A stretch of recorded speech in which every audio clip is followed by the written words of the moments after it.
చూసుకొని ప్రథమ భాగమంతా కూడా ప్రాక్టికల్స్ అంటే అసలు ఏం చెయ్యాలి, కర్మ అంటే ఏమిటి, దానికి మనం ఎంత కష్టపడాలి అనేటటువంటి విషయాన్ని గురుదేవ మనకి చెప్పారు. అంటే భగవంతుడిని చేరుకోవాలి అంటే ఏదో కేవలం ఒక బ్యాగ్లో బట్టలు పెట్టుకొని వెళ్ళిపోతే భగవంతుడే మనల్ని కరుణించేయడు.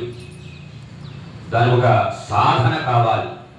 జీవుడు అనేటటువంటి వాడు, ఈ జీవుడు, ఈ ఆత్మ మనం ఆ భగవంతుడి పరమాత్మని చేరుకోవాలి అంటే దానికి ఒక సాధన కావాలి.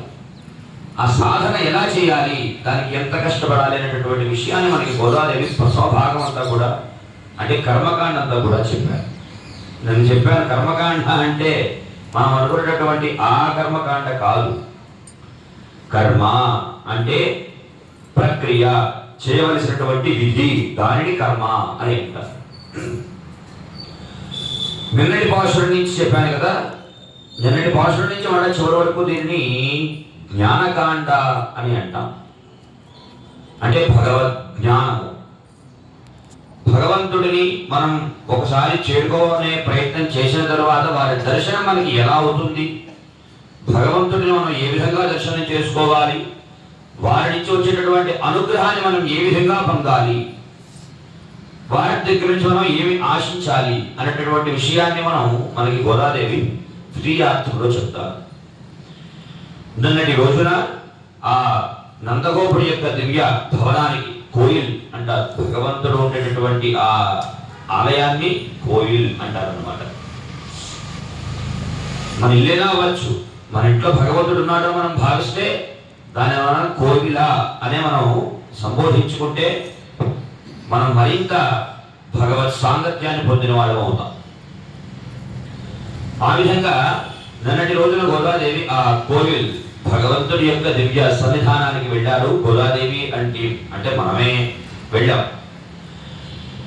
వెళ్ళిన తర్వాత అక్కడ ద్వారపాలకుల ప్రార్థన చేసి అయ్యా కోయిల్ కాపానే అంటూ ఆ భగవంతుడి యొక్క దివ్య భవంతికి కాపానే ద్వారపాలకులకి నమస్కారం చేస్తున్నాం. దయచేసి వీరు ద్వారాన్ని తెరిస్తే కనుక మేము లోపలికి వెళ్ళి దర్శనం చేసుకుంటాం.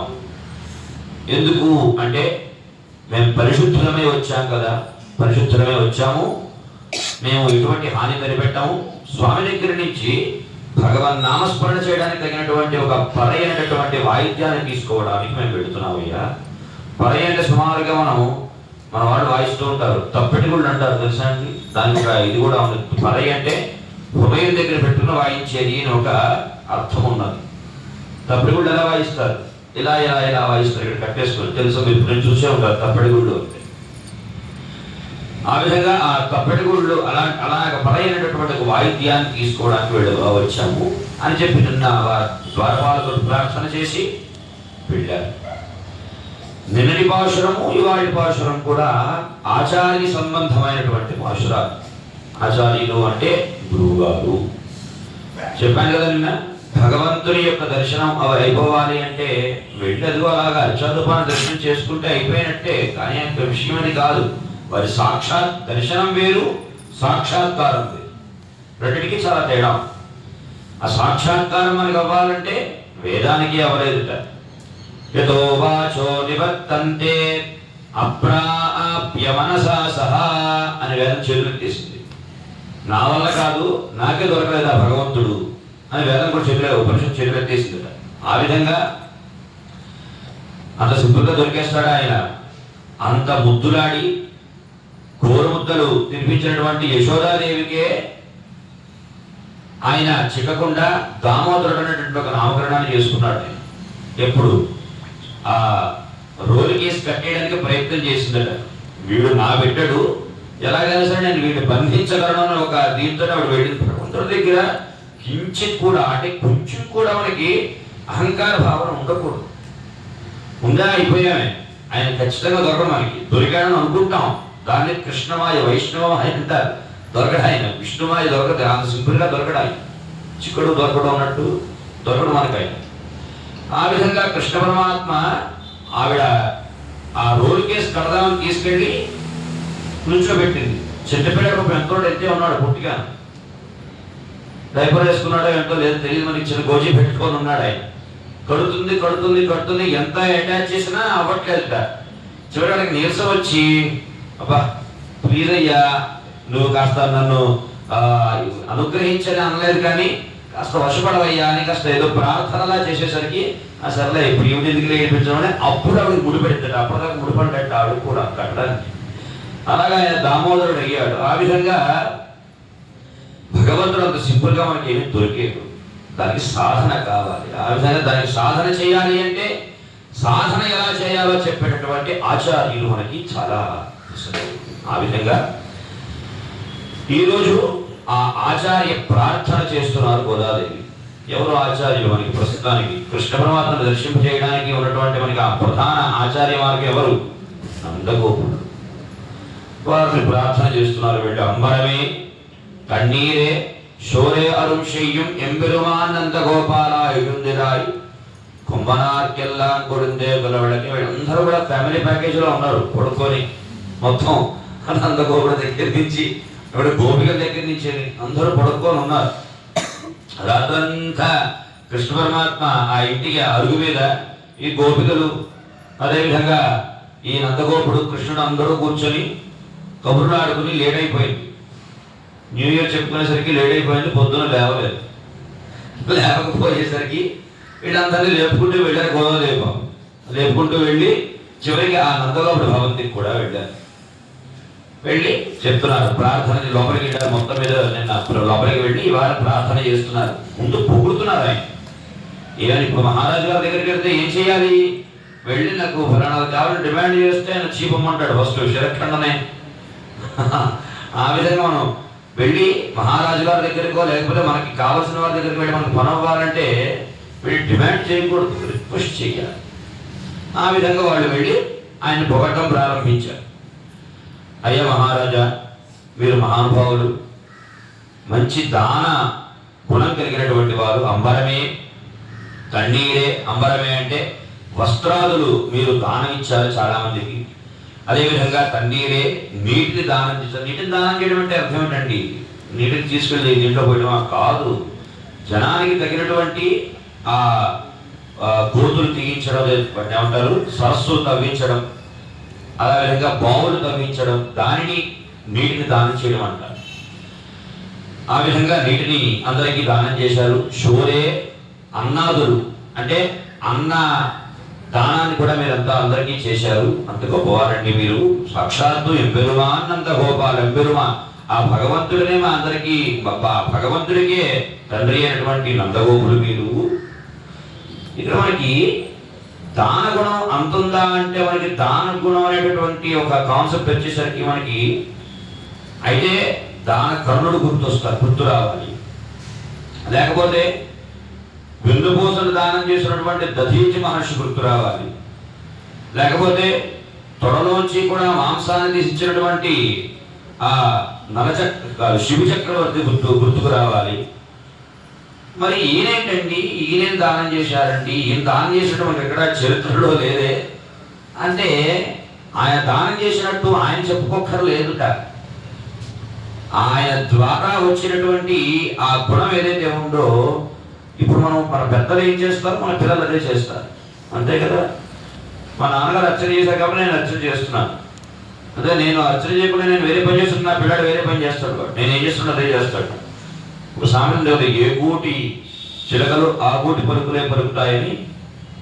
ఆ విధంగా మనం ఏం చేస్తే మన పిల్లలు ఖచ్చితంగా అదే చేస్తారు. ఒక సారాయి కొట్టువాడు సారాయి అమ్ముతున్నాడంటే ఖచ్చితంగా వాడి పిల్లవాడు చేసే పని కూడా అదే చేస్తాడు తప్ప వాడు వేరే పని ఏం చేయడు. ఆ విధంగా ఈయన చాలా దానాలు చేస్తున్నారు కాబట్టి ఆ దానం కూడా ఈయనకి వచ్చి ద్రౌపదికి వస్త్రాలు ఇచ్చి దానం చేసి కాపాడారు కృష్ణ పరమాత్మ. దాన్నే జీన్స్ అంటాం కదా. అది ఈయనకి స్వయాన తండ్రి కాదు కదా ఈయన నందగోపుడు, కానీ ఆయన చేశారు కాబట్టి ఆ గుణం వీళ్ళకి వచ్చింది, అంతే. ఆ విధంగా ఆ కృష్ణ పరమాత్మ దగ్గర నుంచి మనం ఇప్పుడు కృష్ణ పరమాత్మ దగ్గర నుంచి ఆ యశోదాదేవి వస్త్రాలు తీసుకుంది కదా, ఆ వస్త్రాలు ఇవ్వాలంటే దాని గుణం ఎక్కడి నుంచి వచ్చింది? నందగోపుడు దగ్గర నుంచి వచ్చింది ఆ కృష్ణ పరమాత్మ.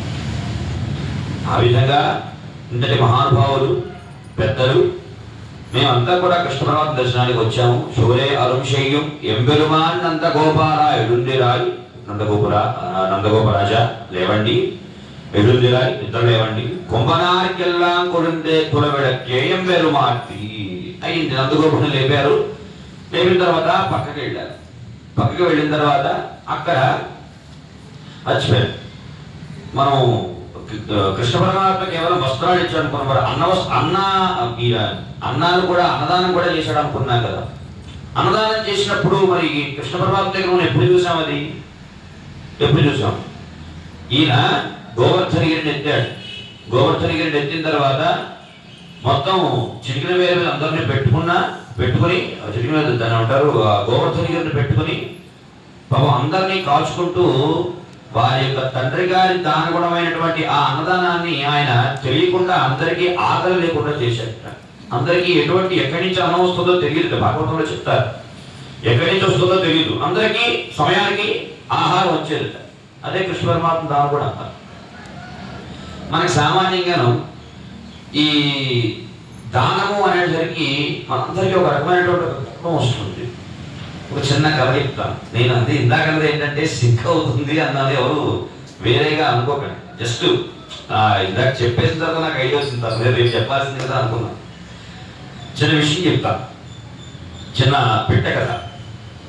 ఒక మహానుభావులు ఉన్నాడు, మంచి దానగుణం కలిగినటువంటి మహానుభావు. ఆయన ఏం చేశారట, రోజు ఆయన సమీపంలో ఉన్నటువంటి ఒక రామాలయం ఉండేది. సుబ్బారావు గారు లేకపోతే మోహన్ రావు ఎవరో మొత్తం మీద ఒక ఆయన మహానుభావుడు వెళ్ళి ఒక రామాలయం ఉండేది. ఆ రామాలయంలోకి రోజు దర్శనానికి వెళ్ళేవాట. ఆయన దర్శనానికి వెళుతూ ఉంటే వెళ్ళిన తర్వాత ఆయనకు ఒక ప్లేస్ ఉండేది. ప్లేస్ అంటే జస్ట్ స్తంభం ఏదో ఉండేది, అక్కడ కూర్చునేవారు రోజు. అయితే అక్కడ ఒక ఫ్యాన్ ఉండేది. ఫ్యాను వెళ్ళిన వెంటనే ఆత్మనివారు. అలాగే రోజు అప్పనివారు, రోజు వెళ్ళేవాడు, రోజు ఫ్యాన్ ఆపేమనేవారు. సరే చలికాలం వర్షాకాలం అంటే చలేసింది, ఎండాకాలంలో కూడా ఆపనివారట. ఒక ఆయన గమనించాడు ఈ విషయం, ఆ ఆలయంలో ఒక ఆయన గమనించాడు ఈ విషయం. గమనించి ఎందుకంటే ఫ్యాన్ ఆపేయమంటున్నారు, మా అందరూ ఒక్క చేస్తోంది అని అడిగాట. అడిగితే నాకు ఇష్టం లేదు ఫ్యాన్ వేయడం అన్నాడు. అన్నట్టు ఆయన, నాకు ఇష్టం లేదంటే ఎందుకు ఇష్టం లేదు చెప్పండి, మాకు రీజన్ కావాలి. కరెంట్ అయిపోతుందో నేను కరెంట్ కడతాను అన్నట్టు ఆయన. కాదు ఆ ఫ్యాన్ దానం ఇచ్చిన వాడిని నేను. మీద 3 రెక్కల మీద నా పేరు, మా ఆవిడ పేరు, మా అబ్బాయి పేరు రాశారు, ఫ్యాన్ వేస్తే కనిపించట్లేదు అన్నట్టు ఆయన. ఆ విధంగా దానం చేసిన తర్వాత మనకి అవతల వాడికి చెప్పుకోవాల్సినటువంటి అవసరం ఉండకూడదు. ఎప్పటికీ కూడా తెలియాలి అనేటటువంటి ఒక ఇది కూడా ఉండకూడదు. మనకి సామాన్యంగా ఈ చుట్టుపక్కల మనకి ఆలయం చుట్టూ గ్రానైట్ వేశారు. గ్రానైట్ వేసినప్పుడు చాలా మంది నన్ను అడిగారు. నేను సమాధానం చెప్పకుండా మనం చెప్పామనుకోండి, వాళ్ళు నమ్మకపోవచ్చు. నేను ఇంకా సమాధానం చెప్పలేదు. చాలా మంది పాపం నిజంగా ఉదాహరణగా స్వామి కైంకర్యంగా దీనికి అందరూ కూడా సమర్పించారు. వాటి మీద మా పేర్లు వేస్తారా అని చెప్తారా అని అడిగారు. లేదండి చెప్పాం. చాలా మంది కొంతమంది హర్ట్ అయ్యారు. ఎందుకని మాత్రం అంత ఇచ్చే మాకు మాత్రం చేయరా అని చెప్పి అన్నారు. అలాంటప్పుడు సేవ చేయడం ఎందుకు? సేవ చేయకూడదు. సేవ చేస్తే పక్కవాడికి తెలియకూడదు. కైంకర్యం సేవ చేసినా భగవంతుడికి మేము ఇంత చేశాము, లేకపోతే మాకు ఇంత డొనేషన్ ఇచ్చాం కాబట్టి ఖచ్చితంగా మాకు ఇది ఉండి తీరాలి అనేటటువంటి ఒక ఇది ఎప్పుడైతే ఉందో మనం ఆ దానం చేయడం వేస్ట్, ఆ కైంకర్యం చేయడం వేస్ట్, చేయకూడదు. ఆ విధంగా మనం ఈ విషయంలో నందగోపుణ్ణి మనం ఒక ఉదాహరణగా తీసుకోవాలట. మనకి పెద్దలు చెప్తారు ఈ విషయాన్ని. ఆ విధంగా నందగోపుణ్ణి ఆ దాన గుణం అంటే నాకు ఇది గుర్తొచ్చింది గౌపని. నందగోపుణ్ణి నిద్రలేపి అయిన తర్వాత మణిద్వీపమైనటువంటి ఆ కులానికంతటికి కూడా మణి అయినటువంటి ఆ యశోదాదేవిని నిద్రలేపారు. తరువాత కుంభనారికెల్లా కొడుందే పురవిళక్కి. పురవిళక్ అంటే కులానికి దీపం వంటిది, విళక్ అంటే దీపం అన్నమాట. ఎంబెరుమాటి యశోదాయ మూరాయి. ఆ యొక్క యశోదాదేవిని కూడా నిద్ర లేపిన తర్వాత, నిద్ర లేపితే వారు అంతే కదా, తల్లిదండ్రులు లేచి కదా పిల్లాన్ని చూపించాలి.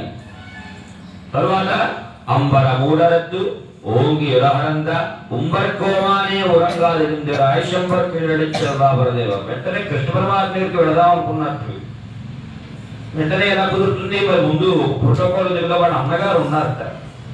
ఆయన ఎలా గుర్తుపట్టారు వీళ్ళు? నేను దుప్పటి కప్పుకొని ఉన్నట్ట. దుప్పటి యొక్క ఆ చివరి భాగంలో నుంచి కాలు బయటకు వచ్చింది. కృష్ణ పరమాత్మ లేదు, ఈయనకి ఈ యొక్క క్వాలిఫికేషన్ ఉంది. ఏంటంటే ఇంక గోల్డెన్ లెక్క క్వాలిఫికేషన్ ఉంది మన బలరాముడికి. ఎందుకని ఆయన వచ్చిన తర్వాత కృష్ణుడు దీనికి వచ్చాడు, ఇక్కడికి బృందావనం వచ్చాడని చెప్పి ఆయన ఒక క్వాలిఫికేషన్ తోటి ఆయన కాలికి ఒక బంగారం కడియం వేసింది. ఆ బంగారం కడియాన్ని చూసి జస్ట్ ఇంకా బలరాముడి పూర్తిగా దర్శనం చేసుకోలేదు. జస్ట్ ఆ బలరాముడి యొక్క కడియాన్ని చూసి అహో బలరాముడు ఉన్నాడు నమస్కారం చేసుకుని వారిని కూడా నిద్ర లేపుకొని అయిన తర్వాత అప్పుడు ఇంకా వారంతా కూడా కలిసి రేపు ముందు పెడతారు. రేపేమో అమ్మవారిని లేపుతారు. నందగోపాల మరుమహాడే నప్పిన పిరాటి.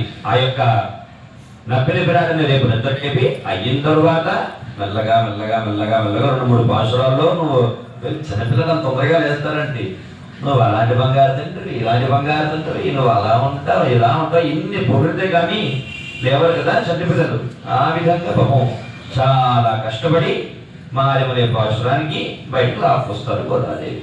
సో ఇవాళ పాశురంతో మనకి ఆచార్య దర్శనము, మనకి ఆ యశోదాదేవి లేదా బలరాముడు నిద్ర లేపడం అంటే దాని అర్థము వాళ్ళనే ఇదే లేపాలి. దాని అర్థము ఆచార్యుల దగ్గర మనము మంత్రోపదేశం తీసుకుని అయిన తర్వాత మంత్ర సాధన చేసిన తర్వాతనే మనకి భగవద్ దర్శనం అవుతుంది. సాక్షాత్కార దర్శనం కాదు, సాక్షాత్కారం దర్శనం వేరు, దర్శనం అందరూ చేసుకుంటున్నాం, సాక్షాత్కారం అవుతుంది అని మనకి గోదాదేవి నిగూఢంగా యొక్క తిరుపావిని చెప్తున్నారు. అందువలన మనకి రేపటి పాశురానికి మరొక విశేషం కూడా ఉన్నది. ఏంటి? రేపు రామానుజుల వారికి తిరుప్పావై జీరనటువంటి ఒక బిరుదు వచ్చినటువంటి ఒక పాశురంగా చెప్తారు రేపటి పాశురాన్ని. అది రేపు చెప్పుకుందాం. జై శ్రీమన్నారాయణ.